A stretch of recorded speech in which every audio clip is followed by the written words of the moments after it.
Leonidas Kavakos, welcome back in Berlin. We're very happy to have you here. Happy to be here. I remember your debut here with our orchestra was 2003. You played the Sibelius Violin Concerto. And I also remember concert in Budapest. You played in the Europa concert. How do you remember these appearances?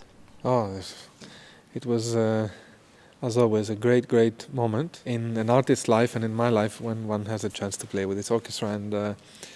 And Sibelius, which was the piece we did first time together, is a very special piece for me. I practically grew up with this piece since the 80s when I went to the Sibelius competition. Then we did this wonderful concert, very special concert in Budapest that was with Bartók too, which was a great occasion, even though I remember I had just come from the States and I was totally spaced out for a morning concert especially. And I also remember how we did here last time Brahms concerto. It was really no, it has always been a wonderful moment. All these 3 or 4 times that we worked together, was each and every one of them was really very special and wonderful, and very much. I'm very happy to be here again. And and now you have another great violin concerto. So the Sibelius, the Bartók, the Brahms. Now you play the Beethoven violin concerto. It's very interesting. You know, I grew up with the Oistrakh recording. I adored this recording. I still have it. Now listening to your playing, it's totally different. What is that? Because you're a conductor also, do you have a different approach to Beethoven nowadays? Well, I think that from the time of Oistrakh and all these fantastic great violinists, the attitude has changed very much, also because of all the information and the addition of elements of interpretation that we have got from the people who have studied, with so to say the authentic way of playing, which has influenced more or less everyone, especially from the younger generations, and therefore this has brought also me into a position where I think that the concerto is, it has to be handled like a classical concerto rather than a romantic piece. Yes, and very often it seems that you just play chamber music with the orchestra. Well, the thing is that dynamically you play much less than other players, but it's fine. I think it's so interesting that way. The other thing was just gonna say that the other thing that I arrived to the point to understand is that, especially throughout the first movement and the first part of the second movement, the violin, the solo violin, is practically accompanying the orchestra. Yes, sometimes actually like it is ornamenting the big wonderful themes that exist in this piece, but they are always given to the orchestra part. There is only one exception in the first movement, which is the G minor section in the middle, where the violin really gets to play the main tune, and then in the very coda after the cadenza, again, when the violin plays you have the theme, as an echo, one of these great themes of the first movement, and the rest of the time the violin is really ornamenting. So in this sense, in this concerto, it is a concerto clearly, but it is not a concerto like, for instance, the Tchaikovsky concerto, or like. So you think it's more like a symphony with obligate solo violin? It is in the first movement. I mean, it changed in the second. The third movement is different. Third movement is, even though again there you have more times where you have. Again, the violin is ornamenting the orchestra, but in the third movement, you really hear for the first time what the theme is from the soloist, and so it is a different, I think, concept of the word concerto for the Beethoven. This is not Beethoven who's breaking borders here. He did it with his symphonies, many of his symphonies. But this is still the classical. This is, I think, a Beethoven who absolutely. Is of course settled, knows exactly what he wants, the structure is perfect of the piece, everything. but I don't think he's breaking any borders here, like he is with the Fifth Symphony, or he is with the Third Symphony, or with the Seventh, or with the Sixth even, or the Ninth. So where the quartets, late quartets. You're now conducting a lot. You're the chief conductor of the Camerata in Salzburg. Since you do a lot of Viennese classic with the Camerata, did your interpretation on the violin change through that? It's clear that when one starts conducting, one sees things differently, because especially an instrument like the violin, it's such a melodic instrument, and you always get to take care of course, the intonation, the sound, and then the coloring of the sound. But when you look at the score, there is at the same time many different colors and many different sounds coming from different sections, and one really gets to see, I think, in a much more profound way how the composer really thinks of a certain piece. So it's not about how one plays the instrument, but it's actually what does this piece bring, what does it mean, what kind of position does the solo instrument have in the whole structure, and so on. And this is something that I have been helped very much by conducting. So your suggestion for other soloists, everybody should conduct? No, my suggestion is that or at least learn the scores. Especially with the with the violin, because with the piano you get a much more polyphonic feeling and a much more clear view to the structure of a piece, because it's the nature of the instrument. With the violin or a cello, it's very possible just to indulge in your own sound and enjoy just beautiful, melody or something like this, and not really care about the rest. And sometimes. When this happens, one can realize how unsuccessful the approach is. So I have been always actually obsessed from orchestra sound. As a child, in Greece, my father was playing in the orchestra. He took me always to the rehearsals, and he was even playing in some folk music groups. My grandfather and my father started violin in the folk group of my grandfather, but then he went on to classical. And he would take me to rehearsals, and my favorite seat was next to the timpanist. So kind of the seat here, where we're sitting now. Yeah, and I had always been obsessed from the orchestra sound, and from actually my dream was to conduct, not to play the violin. As a child. So then, of course, things went the way they went. I learned the violin, which I absolutely love and I can't live without. But now, since starting the conducting, it has brought to me a totally different perspective into music making and into the way that things function. So I'm much more aware, and many times I care less about how I show something if I think that I can serve more what is actually happening around me. You're conducting a lot now. Isn't it difficult to change between conducting and playing? Because I don't want to say names, but I know that many people have major problems changing. It is difficult. It is horribly difficult. And what is difficult is the physical part of it.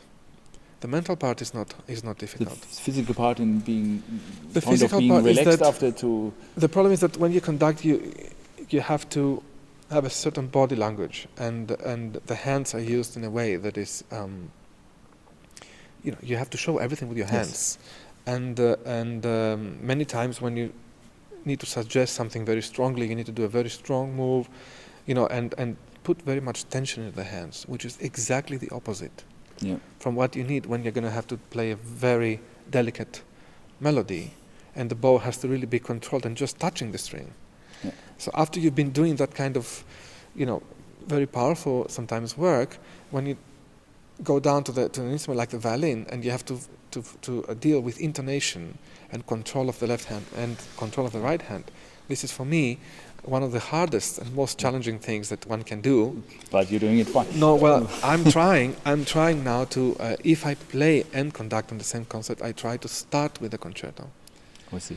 That at least one can warm up backstage, go out with the instrument, play so feeling warmed up, like you go before a concert when you just are the soloist, then play and then conduct. This is you see yourself more as a violin soloist or more as a conductor? I mean, you see yourself as a musician. That's my answer. Yes, I'm sure. My answer is that, and the reason I started conducting was not only just because I liked it, was because the violin repertoire, in a sense, is quite limited. You say that to a viola player. What should I say? well, that's another story. But it's limited in the sense that although we have great works from practically every great composer, you're except very lucky. Mahler, Bruckner, and Bruckner even wrote the wonderful string quintet. But there is no real composition for violin from these great masters. Schubert violin concerto would be a great piece. Schubert would have been a fantastic. I mean, he wrote great sonatas and chamber music, but and few little pieces for violin orchestra, but they're not really the great thing. The rondos. The problem is that, when you take, for instance, somebody like Mozart, his 5 violin concertos. He wrote practically more violin concertos than anybody else except Paganini.